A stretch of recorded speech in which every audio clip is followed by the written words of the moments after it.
नमस्ते, माझ्या यूट्यूब चॅनलमध्ये तुमचे खूप खूप स्वागत आहे.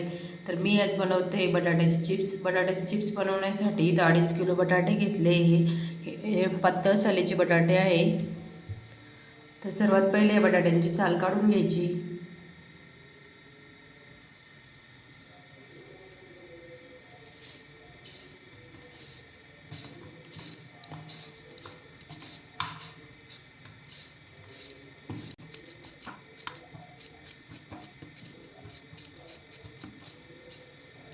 साल काढलेले बटाटे एका टबमध्ये टाकून द्यायचे, जेणेकरून ते काळे पडत नाही. मग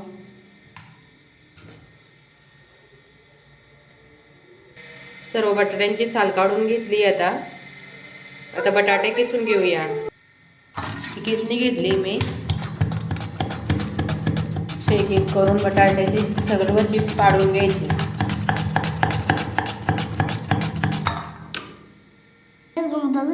तुम्ही बघू शकता एका बटाट्याचे चिप्स पाडून झालेत. असं करून मी सगळ्याच बटाट्यांचे चिप्स पाडून घेते. ज्या बटाट्यांचे चिप्स पाडून झाले ते टपामध्ये टाकून द्यायचे पाण्यामध्ये, जेणेकरून ते पण काळे पडत नाही. सर्वच बटाट्यांचे चिप्स पाडून झाले. आता हे तीन ते 4 वेळा चांगले स्वच्छ पाण्याने धुवून घ्यायचे. हे बटाटे मी दुसऱ्या टपामध्ये टाकते.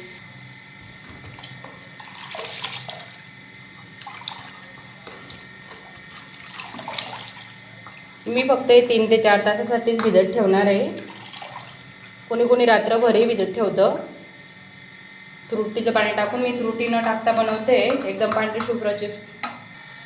2 पाण्यातून काढले. आता तिसऱ्यांदा दुसऱ्या टपामध्ये टाकून घेते आणि त्यातच मग 2 ते 3 तासासाठी झाकण ठेवून भिजत ठेवायचं. त्याच्यामध्ये मीठ टाकून चांगलं मिक्स करून घ्यायचं. बटाट्याची हीच काळजी घ्यायची, 3 ते 4 पाण्याने धुवून घ्यायचं. त्याच्यामुळे बटाटे हे आलू चिप्स छान आपले पांढरे शुभ्र होतात. ते झाकण ठेवून देते मी याच्यावरती. 3 तास झाले पाण्यात भिजत ठेवून. आता एका पातेल्यामध्ये गरम पाणी ठेवायचं. त्याच्यामध्ये थोडंसं मीठ टाकून हे 2 मिनटं उकळून घ्यायचे. सर्वात पहिले गॅसवरती पाणी ठेवलं आहे. त्याच्यामध्ये मीठ टाकून घ्यायचं. मीठ टाकताना चिप्स हे वाळतात, त्याच्यामुळे कमीच टाकायचं. याच्यावरती झाकण ठेवून याला उकळी येऊ द्यायची. पाण्याला उकळी आली, यातमध्ये चिप्स टाकून घ्यायचे.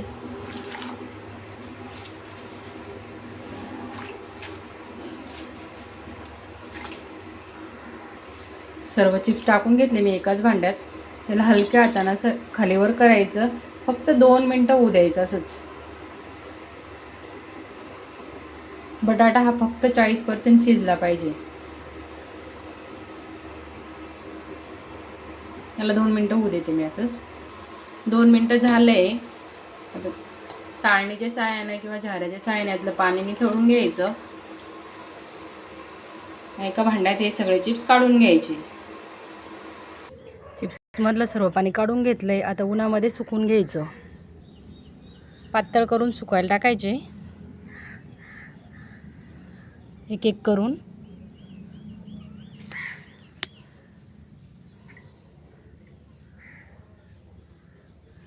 जास्त ऊन असलं तर एका दिवसात हे सुकून जातात.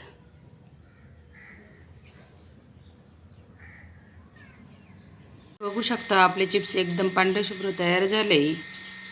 तुम्हाला पण ही रेसिपी आवडल्यास व्हिडिओला लाईक शेअर करा. जय जय जाऊ. भेटू आपण पुढच्या ब्लॉगमध्ये.